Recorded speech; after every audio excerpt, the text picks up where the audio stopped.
Hello, my name is Garcia, and my project is titled Your Taste is a Lie. So, I remember when I was sick, I was supposed to go take medicine, so I did, but I remember it tasted very bad, and my mom came into the room and told me, hey, a majority of your taste is actually just smell. So you don't have to, if you just plug your nose, then you wouldn't be able to taste most of it actually. And I found that very interesting.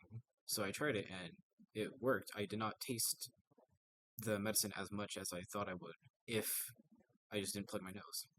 So that led me to thinking of the project of, well, if your smell affects the taste so much, could your sight and just other senses in general also affect the taste of food, or just anything at all?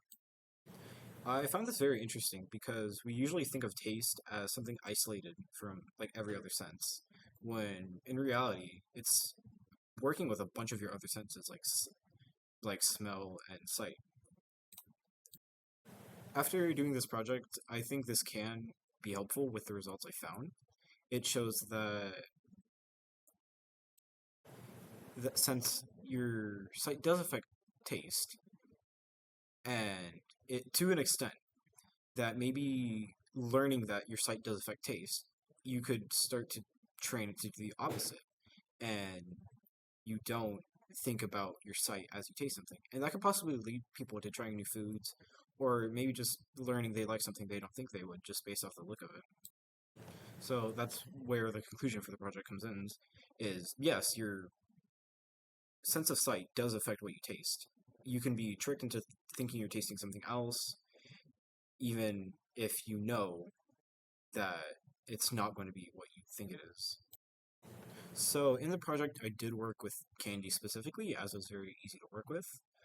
Some errors that there could have been, I'm not 100% sure if I did put enough flavoring to be able to differentiate each flavor from the color as well as I wish I could have.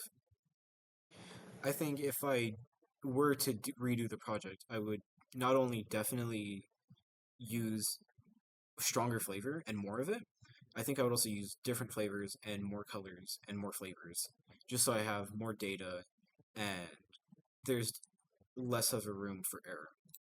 Some questions I did have after finishing the project, I was wondering if tasting so many candies and different flavors in a row, if that could also affect the results, which I think could also be an error on my part. Um, I also did allow people to have like other beverages and water while doing the experiment, so I do wonder if that could have affected the taste in any way, and if there needs to be some time between each test, or if just no beverages at all to affect the taste. So that could be, if I were to redo this project, I think that definitely could be a point that I could make 100% sure to do.